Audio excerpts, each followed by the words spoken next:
Todd, welcome to the podcast. Michael Mogul. I mean, a guy with an alliterative name. I mean, how much better can you get as a podcast interviewer? So, well, it's great to be here. Thanks for having me. Thank you, and I do want to talk about the alter ego nicknames later, because as I read through the book, I was thinking I got mine picked out. But I want to kick it off with a question I'm sure you haven't been asked before. But what is the alter ego effect? The alter ego effect is this amazing phenomenon that occurs that kind of runs counter to what most people think when it comes to, developing yourself and finding that best version of you and really trying to find that individuality, which is that people who employ an alter ego, secret identity, extra persona, whatever someone wants to call it, end up finding more of who they are. That's the actual effect. That's why the subtitle of the book is The Power of Secret Identities to Transform Your Life. And, throughout the book, there's just so many examples and cases where people get so caught up in their own story and their own narrative about who they are and, where they come from. And all those things end up trapping people. And the reality is that human beings, we have all sorts of qualities, abilities, traits that we have available to us. But what ends up happening is we, because of this story and this narrative of who we think we are, we end up acting through the exact same person over and over again, telling us stories about what we think we can and cannot do. And the alter ego is the thing that just allows these abilities to more freely come out of you so that you can truly kind of lead the life that you most want. And for the people listening, I mean, just to be clear, this isn't about pretending or faking it until you make it, right? Well, I mean, faking it till you make it. It's just, I mean, words matter, right? Like fake till you make it. I mean, who likes that idea? However, there is no one specific perfect definition of how you want to use it. If you want to use this so that you can pretend yourself into something, there is nothing wrong with that whatsoever. Like there's all these really crappy social narratives that are out there. Most of it very recently, because the word authenticity or authentic self has become this real platitude or this real posturing device that people like to use to maybe signal to other people, well, that's just me being authentic. Reality is you don't even know how authentic you could be. And there's no one you anyway. There's so many different versions of us available to us.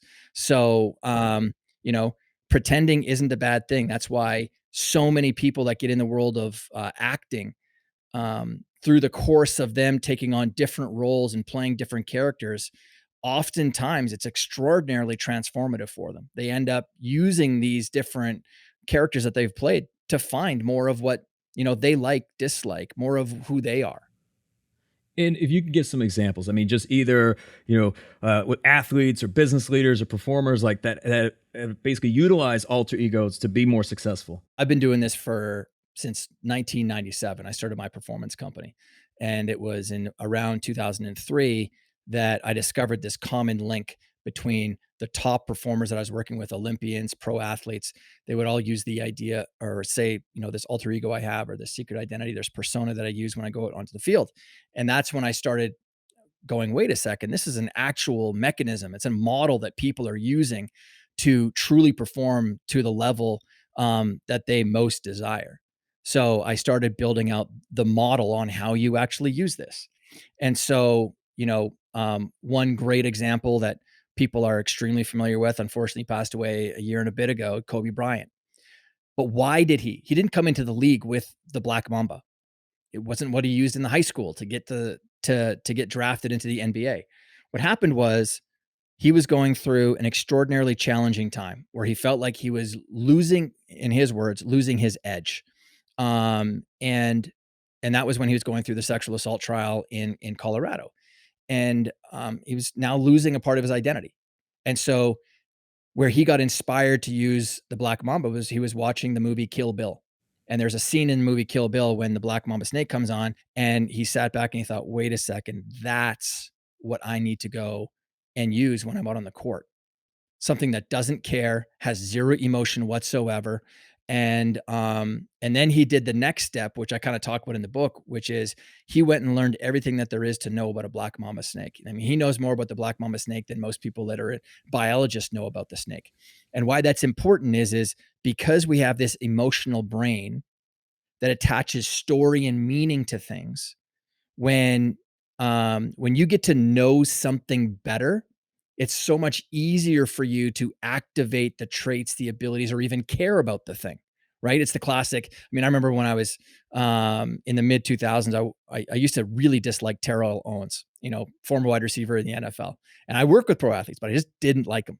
And then I saw this documentary on him done by the NFL. It was about a 15-minute long special, and it talked about his upbringing, his grandmother, how he ended up shaping into who he was. And I was like, oh, damn, now I really like Terrell Owens. So same thing to my point about acting. So I don't know if have you watched the movie about Mr. Rogers with Tom Hanks playing Mr. Rogers? Yep. Okay. Mm-hmm. So he was doing an interview with Jimmy Kimmel, the late night show host. And he was being very honest, saying, I actually kind of thought that I didn't really know much about Fred Rogers, but it kind of felt like he was a bit of a kook, bit of an odd guy. But in preparation for the role, like any good actor, I watched 76 episodes of Won't You Be My Neighbor? So Mr. Rogers' Neighborhood. And so he got to really know and understand like what the mission of this man was on. And he said in the interview, when you put on that red sweater and blue shoes, you feel powerful. It's like putting on Batman's cape and cowl, which gets to, I'm sure, one of the things we're going to talk about later, the power of, Totem's artifacts and some of the science behind this stuff. But I mean, there's just far too many. And these alter egos don't just reserve themselves for people that are athletes or entertainers. They run the gamut across leaders, public figures, salespeople, you name it. And you're dealing with individuals that, whether or not they're people who stand in court or not, but they wear many, many different hats, which means there's many roles that you need to play.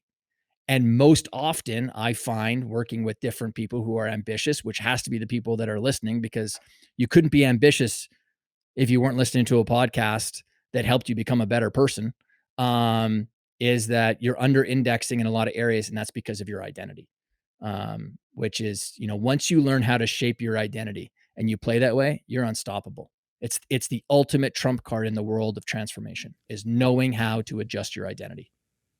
And I want to address the potential skeptic who's listening, right? And there's something to be said about walking into the courtroom and wearing like a certain suit, and feeling a certain type of way, or like, putting on the jacket, or like in the case of the medical profession, like putting on a stethoscope. And you talk about this phenomenon called like enclosed, cognition, right? This idea that like, if you can adopt this alter ego, you'll feel a certain way, and then you'll actually become that as well.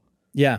Yeah. So, I mean, to the skeptic, that's why in the book, I just unpack all the science behind this. And then on the other side too, is that this is something that's been talked about for millennia. In fact, the term alter ego was first coined by Cicero, the greatest Roman statesman and philosopher to ever live, widely known as being basically number one. And in 44 BC, in a letter to a friend, when he was unpacking kind of the secrets to his success, essentially, he was the first one to actually say alter ego. And what it means in its root form is the other I, or trusted friend within. And why that's important is because we all know, you and I know this, and we were talking earlier before we even started this, mutual friends that we have, the amazing allies that we have around us, could be mentors, could be coaches, could be friends.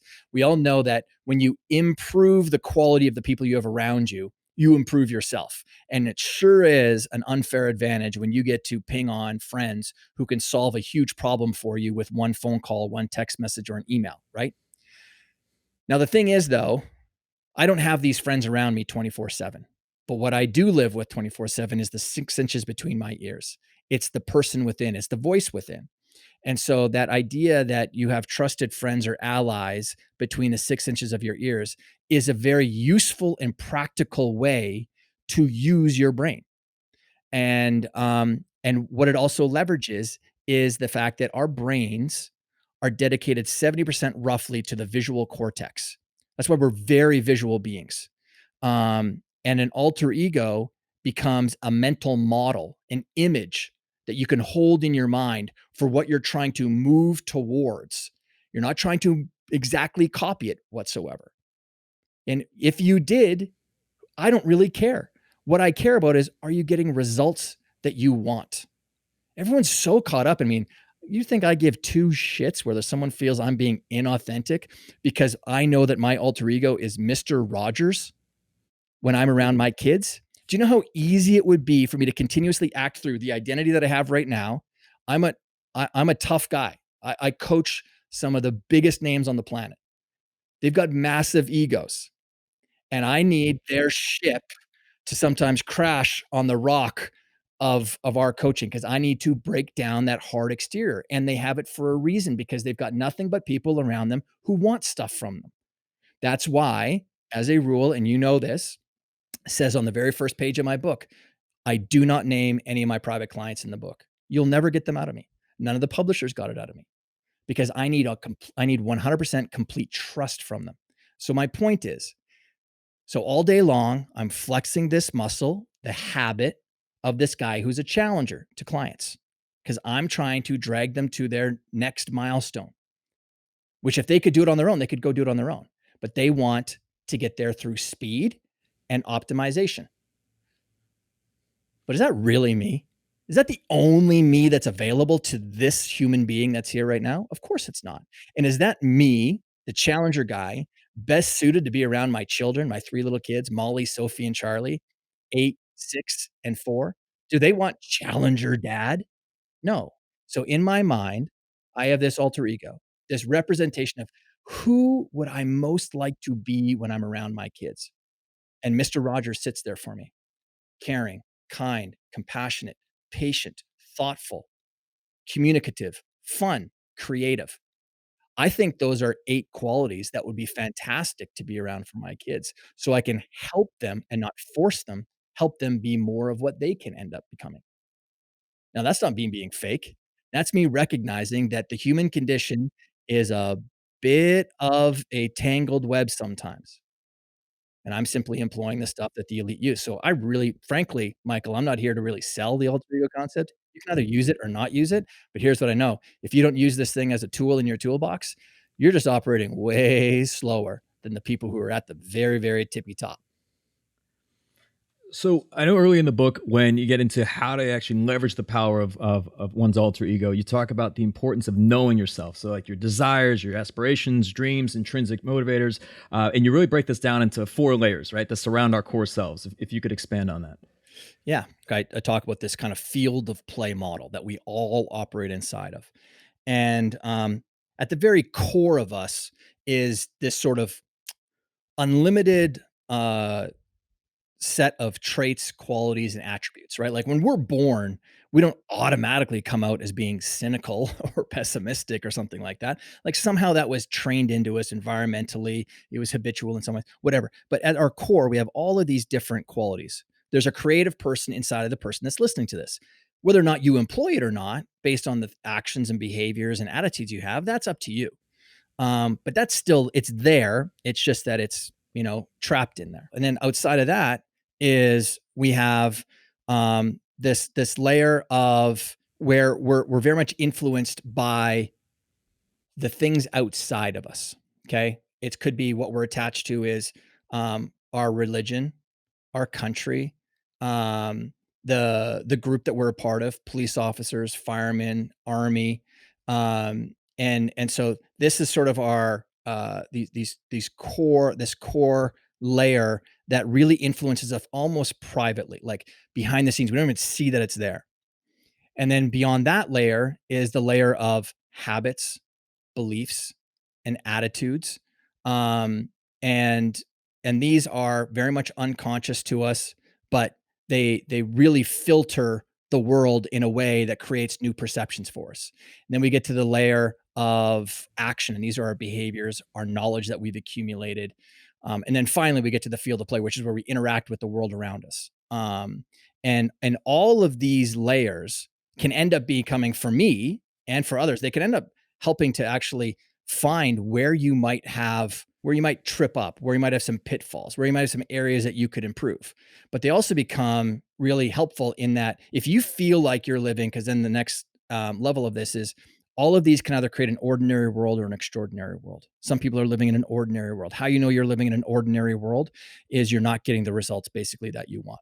You're not pursuing the things that you're wanting to pursue. You're not showing up in the world like you most want to show up. A great example of this, I share it in the book, is, Michael, when you're standing around with a group of friends and someone comes into the group, or someone who's already in the group says something in a cutting or demeaning way to your friend, and then you don't say something in that moment, you end up beating yourself up later on. Why?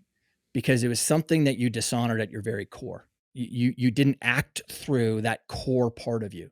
And that's how you're living in it. That's how you know you're living in an ordinary world. Or you're not speaking up when you're inside of a board meeting. You're not. You have the intention of making the phone calls to maybe get some more clients today, but you didn't do it at the end of your day. That's why I say, like, the most honest place on the planet, the most honest place on the planet is your pillow. The pillow never lies. When you put your head on that pillow at night and you reflect on your day, that's where people will beat themselves up. They will have a 12-round fight with themselves before they go to bed at night. And they wonder why they wake up sometimes feeling exhausted and tired, because they ended the day very poorly. Now, I want the smiling pillow effect. I want the people that come in contact with me or my stuff or my training or my coaching, whatever the case is, I want them to go to bed at night going, I might not have gotten the result, but damn it, I left it out there. Like, I did it. I pulled the trigger. I did the thing that I wanted to go and do. That's an ordinary world. And then conversely, so this ordinary world can create based on whether or not you're not doing the things you want to do, you're not pursuing the things you want to be doing. You've got some beliefs about yourself and what you think you can do or can't do. You've got some habits that aren't supporting you. You've got some groups that you're a part of that are somehow stifling you in some way. Oh, I'm doing it because mom and dad want me to. And all this ends up creating what's called a trapped self. It's not just because it's a good term. I named it a trapped self because that's the number one most common way that people have articulated to me what it feels like to not be showing up in the world like they most want. Conversely, the extraordinary world, it's not that it's bubblegum, gumdrops, and daisies. It's the same situations and circumstances a lot of times that you're throwing yourself into or you're getting involved with. But the reason it's extraordinary is it's an inside out approach. You're deciding how you want to show up. And when you do that, you end up feeling heroic. That's why it's the trapped self versus the heroic self. And so that's all well and good, Todd. Sounds kind of similar to some of the stuff I've heard in maybe some self-help books. But the trick for me that allowed me to work with people so fast and allow them to transform quickly was the alter ego. The alter ego was the way to pull that heroic self out into the extraordinary world. And that's because it uses the creative imagination, which is the polar opposite to the world of resistance. The creative imagination is truly our mega superpower as an animal on this planet. Nothing else on this planet has the creative imagination that we do. We can create heavens from hell and hells from heaven. And creative imagination is this amazing backdoor to the world of peak performance. A lot of this also seems that it about self-awareness and intentionality. You mentioned that in coaching thousands of like elite athletes and entrepreneurs, you realize that the one thing you really can't coach is motivation. Why is that? Because motivation is it's a very misunderstood term. Motivation, people think that it is a feeling, and it's not. That's not what motivation is in its root form. Again, like this is the problem with society. We're even seeing it with a lot of the social justice stuff that happens nowadays. People take terms, they co-opt it, they make it mean something else, and now people are just talking out of their ass, and they're not experts on these subjects. And so motivation in its root form means mode of action, which means it's the way, it's the tool that you use to get your ass moving. So the best of the best, the tool that the best of the best use typically to get themselves moving is what? Coaching and mentorship. I mean, I'm not doing this because I'm selling it. I don't care if I get a client from this. It's not what I'm here for. But I'm just saying why? Because it is the outside effect of a powerful, phenomenal coach that can rip into you and pull out of you the best version of you. That's why the best of the best use them. And so it's mode of action. But I mean, I can't coach someone on the term that other people mean when it comes to motivation, which is desire. Okay.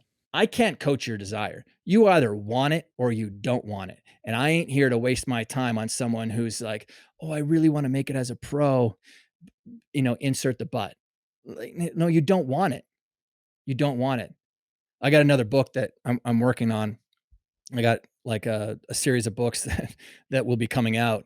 And the title is Struggles, Scrapes, and Scars. The only path to success in life.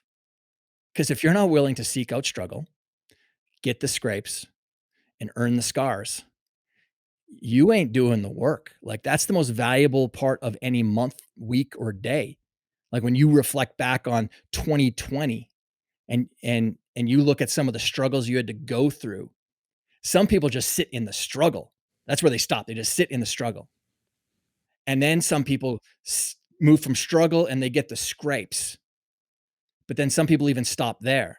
It's like, no, no, no. You need to move through the scrapes so that the scar can actually heal, which means you got to make the loop. You got to come through. And so no, you got to want it. You got to want the broken glass. You got to want to get punched in the face. You got to want it all. And the moment you make that switch, like I've seen it happen with people when they make the switch and they realize, oh man, no, no, no. Me with all this negative association with like, oh, it's not supposed to be this hard. It's like, who cares if it is this hard? Man, like the value, the sinew, the muscle that you're earning because of this gives you broader shoulders, which means you get to carry a heavier load, which means you get to do bigger and better things. Man, I want a lot of those people out there. You also talk about like the 4 core motivators, right? So trauma, destiny, altruism, and self-expression. If you could elaborate on those. Yeah. So, trauma, one of the things that drives a lot of our behavior is the things that we didn't ask for, but happened to us. I'm very open and honest about the traumas that happened to me as a young kid. I was 12 years old. I'm a super outgoing guy, and I was growing up on this farm and ranch in Western Canada. And any chance I could go off and go to uh, a camp during the summertime, just so I could go and meet other people, I'd be there. So one week I could be a Christian, the next week I could be a Catholic, and then the next week I could be a Pentecostal. It didn't matter to me as long as I could go off to a camp. So unfortunately, though, when I was 12, I was at a camp, and over the course of a couple of days, I was abused and raped by 2 men while I was there.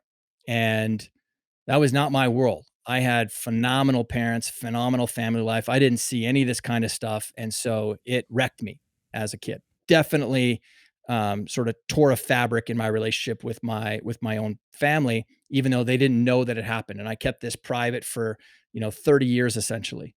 And that really drove a lot of my decision making, drove a lot of my behavior, drove a lot of the way that I operated in the world. But I'm not the only one. Many other people have traumas as well, and it shapes some of them. Um, you know, this other driver of altruism, right? Wanting to, pursue the absolute best version of yourself, to actualize yourself in some way, to be on a mission for something that's bigger than you is a huge part of what makes people, you know, advance your social world as well, and your family and the people that you've attached your name to, is another thing that drives. It's the tribal type thing. Like we're doing it because of other people, but these are all really powerful motivators that get people, when you really start to unpack them, you can use them in both positive ways, or they can end up trapping you as well. Because just like everything in the world, um, water, I've got a big jug of it right here. Water is a good thing. No one really typically argues that water is a bad thing. But if you drink a couple gallons of water in an hour, now you've got hyperhydration and you're going to drown because of it. And same thing goes with all of these motivators. Too much becomes too toxic for you. It ends up trapping you in some way. And throughout the book, you talk about this concept of the enemy, right? Yeah. So you talk about like common forces and hidden forces, and then just ways to pull the enemy from the shadows. Like, what do you mean by the enemy, and essentially, how do you manage that? Yeah. I mean, the enemy comes in a few different forms, but in its kind of root form, it's that ego within, That's why the alter ego. That's where the two come together. And the enemy within it. The enemy can be an old story from the past. The enemy can be a bully from the past for you as well. But the enemy is essentially that story or those set of behaviors and habits that get in the way of you pursuing the thing that you most really want in life. And in the book, I talk about, from a mental standpoint, name the enemy, because the moment you give something in the human mind form and substance, it's the classic. I don't know if you've watched many horror films. I actually can't watch them because my imagination is a little bit too wild, but I've seen enough of them to know the scariest part of that movie is that basically 10-minute mark to about the 50-minute mark where you don't know what's hunting anybody. You don't even know what it looks like. You don't know how to kill the damn thing. And that's because it has no form and it has no substance. But the moment that the thing comes into light, the moment you've seen it for the first time, you go, oh, that's what it looks like. It's no longer as scary. And so, just carrying that kind of narrative into this world of, managing your own psychology, name that enemy within, give it a name. What does it look like so that you can talk back to it? Because we're already talking in our own heads. Most of it is I call it the merry-go-round effect in the book. It's just circular. We just beat ourselves up. We go nowhere because of it.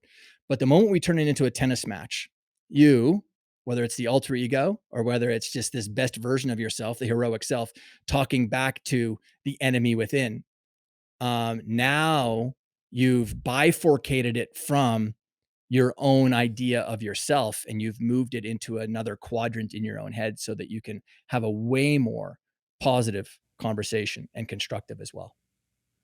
And Todd, in working with between elite athletes and let's say high achieving entrepreneurs, have there been any common, like, let's say, mental barriers that you've seen them encounter? And if so, like, how have they overcome them essentially? We have many roles that we play in life, right? Like, Michael, you're a quasi new dad. You got a 2.5-year-old and you got a 1 week old right now. And, I still think that in some ways I'm a new dad, even though my oldest is 8. But so we have these different roles that we play. And in order for us to win on these different fields that we have, there's, a certain playbook that's going to help us win. And one of the tennis players that I was unpacking in the book, I just started working with her. And she was the classic case of someone that had just phenomenal skill. All the commentators, she was kind of one of the people that should be winning major championships, but wasn't. And that was kind of the argument against her. And when you watched her play, she would classically get out to a really hot start. She would just be like burying people. And then she would take her foot off the proverbial gas and she would start to let them get back in the game. And momentum in sport, just like in life, is just one of the ultimate equalizers. Because once you get momentum, momentum breeds confidence, and confidence can breed certainty. And once you have someone who's less of a player than you feel certain that they can beat you, I mean, that's where they can start getting into the zone and the flow state. That's where this attitude comes in, this bravado. And all of a sudden they're playing beyond their own capabilities and they can upset you. Well, that's what happened to my client. And so we were sitting down at this breakfast place in New York City. I love to go to Penelope's on the east side, best BLT in all of New York City. And the bill came and it came down on the table and I grabbed it to pay for it. And she reached across. She's like, no, let me pay. And I was like, no, I got this. She's like, and she got angry. And she's like, no, you've gotten the last 2. Let me pay. And immediately I was like, aha, I've cracked the nut on her. One of her core values in life is fairness and justice. Okay. So now let's map it back to her on the court. If one of your top values is fairness and justice, and you're someone who's good at what you do, and you're beating other people badly, what do you think that's going to cause you to do on the inside? You're going to feel uncomfortable with that. It's going to happen unconsciously for you. She's not choosing to let that person come back in the end. Unconsciously, she's going to take her foot off. And that's what happened. She felt like she was being unfair to that other person. And so we had one of the best coaching conversations I've ever had, which was on the corner of 29th Street and Lexington Avenue in New York City, where we came outside and I started chatting with her about it. And I said, listen, do you know how unfair you are by allowing someone to get back into the game and them thinking that they're as good as they are when they're not as good. You let your foot off the gas. It's actually very unfair to not beat that person to the best of your ability in that moment, because that person walks away and they haven't gotten the full view of just how much further they need to go, how much harder they need to practice, the skills they need to build so that they can get to that level. That was actually you being very unfair to that person by you taking your foot off the pedal. So, getting to the question around one of the common things that gets in people's ways, it's their misuse of their values. And I mean, I talk about this, like, values are these core things that drive all of us, right? But sometimes it's the way that we describe that value to ourselves and then how we use it in our different roles in our lives that end up getting in the way. And so that's a super common one that traps a lot of people. And that, it seems like that applies on the field of play, but maybe, let's say, as a dad with young kids, like, it probably wouldn't apply there, right? Like, should you let your kids win when you're playing with them, or should you, like, what are your thoughts? I've spoken on a lot of stages. We've actually done my sports company. We've done a lot of studies around, the developmental levels of young kids. And there's the toxic bravado male attitude of, oh, my kids are going to know that I'm going to be beating them. It's like, really? Um, the game at this level isn't a zero sum game of winning and losing. The game at this level is developmental. It's growth. Because that's okay. You can beat the crap out of your kids in the game, but here's the hallmark of whether or not you're doing a very good job at it. Do they want to come back and play the game again? Do they want to come back and play that sport again? That's the great measure of whether or not you're a good coach. For us, if you're working with 8-year-old, I mean, I'm going to start coaching my two daughters' soccer team this year. The hallmark of whether or not I was a good coach this year is how many of these kids are excited about coming back and playing soccer again next year. That's my only measurement device. And so kids are massively motivated by learning and growth. So, I'm not so focused on whether or not the kids are winning and I'm losing, but are they advancing and getting better? That's my thing. So to your point of, and by the way, like, I got to know Kobe quite well before he passed away. I was actually in California to go meet with Kobe to install the alter ego method into the Mamba Academy. And then I was going to help Kobe with his mindset stuff. Cause I mean, I was teasing him a bit about his Mamba mentality book and saying that, you made a great picture book, but you didn't actually share the amazing mindset stuff that you have. So I was going to help him because that's what I do. Like, I build mindset training. Um, and he was the same way with his daughters. The way that, I mean, Kobe, way that he parented his kids, he wasn't about, like, going onto the basketball court and destroying his daughter when he was out there playing with her. No, he was about developmentally, advancing her skill set. So yeah, there is a way that, in we can take some of these values and our attitudes and we can carry them over into other roles in our lives, and it becomes toxic in another situation. And I want to talk about, I know we mentioned this earlier, but just activating your alter ego with a totem or an artifact. If you could define, like, what those are and how to utilize them.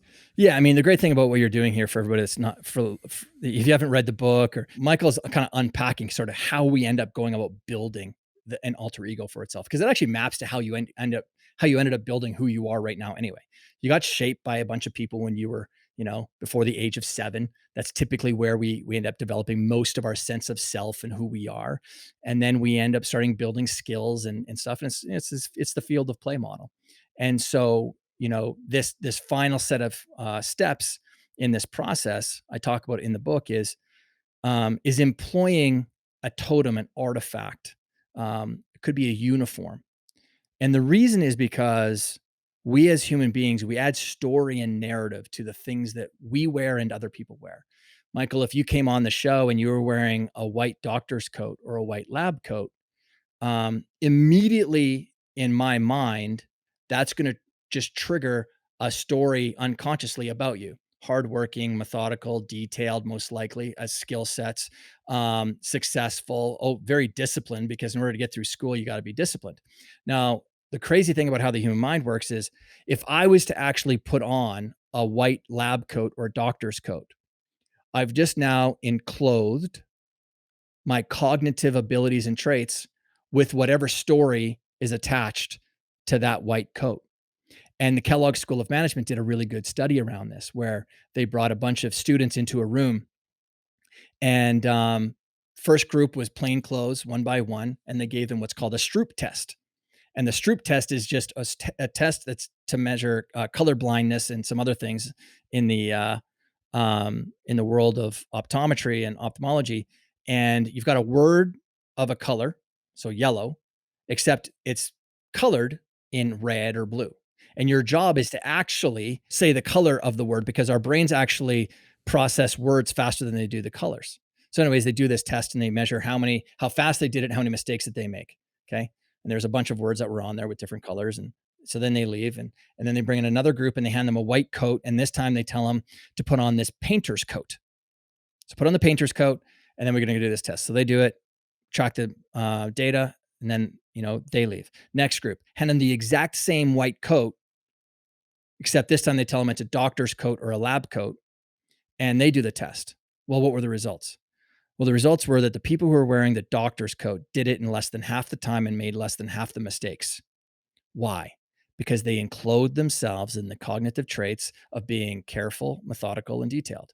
All three skills you need to be successful to do a Stroop test. The painter's coat people, what they had actually activated were creative traits, not traits that help you with the Stroop test. Plainclothes people, same low results. So this is a natural thing that human beings do. We don't even need to think about it. And this is important for my world, because, and this is my problem with a lot of the self-help world or personal development world or leadership world, is they're trying to get people to do things that are not the natural way our brains are wired to work. So that's why it's like, you got to think your way through it. And alter ego is a very natural thing, because we did it all as kids. We all pretended to be Superman or Batman or Wonder Woman or Black Panther nowadays, or, we played house, or we played, nurse, or you played teacher, and it's just your way of developing skills. We do it naturally, playful, creative imagination. And yet we stop doing it because we start looking at people ahead of us, and we're like, oh, those 10-year-olds, they seem to take the world a little bit more seriously. And the 10-year-olds are simply looking at the 13-year-olds. 13-year-olds are looking at the 18-year-olds, and the 18-year-olds are looking at the adults. And they're all looking at bad models of people who haven't figured it actually out. And so it's a creative imagination tool. So when you're building this out, having a totem or an artifact that helps to represent that alter ego within. Mine behind me in the video version of this interview is Superman. And Superman is a part of one of my first alter egos I used in business. It was Superman, Joseph Campbell, and Benjamin Franklin were my three alter egos, or my three that I brought together in this one alter ego. And I called him Super Richard. Richard's my actual first name. And so I created Super Richard. And that's who was actually going out there and trying to build this business as a fresh-faced 21-year-old who looked like he was 12, very insecure about how young he looked, didn't have a bunch of letters and degrees behind his name, and he didn't have 5 best-selling books, didn't have any of those things. And it would stop me from making the calls that I needed to make. But Super Richard put on a pair of glasses, non-prescription, fake glasses that I got at Lens Crafters in West Edmonton Mall, which was the largest mall in the world at the time, in Edmonton, Alberta, Canada, where I lived before I moved off around the world. And that's who got on those calls, was Super Richard. And it employed one of the great tools in psychology, disassociation. I disassociated from my own trauma, disassociated from my own narrative about what Todd can go and do. But Super Richard, powered by Superman, Joseph Campbell, and Benjamin Franklin, he could do a lot of stuff. And I use those glasses as my totem, my artifact, or my uniform to step into this new identity. And is that me being fake? No. The other version of me that wasn't making the calls was being actually fake, because I had the capabilities, but I wasn't taking the action. There's this great story that just came out. You're familiar with the actor or the singer Halsey?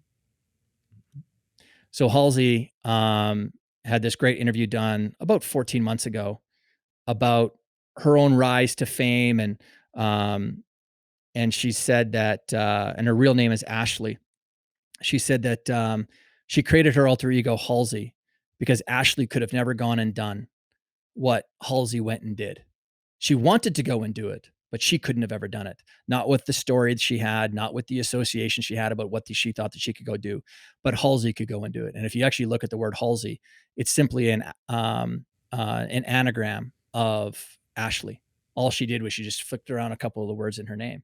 So whether it's Super Richard, or whether it's Halsey, or whether it's Beyonce using Sasha Fierce, or David Goggins using Goggins, or Martin Luther King, who used an alter ego to write all of his speeches, what he called his distinguished self, where he wore a pair of glasses just like me and sat down and wrote his speeches.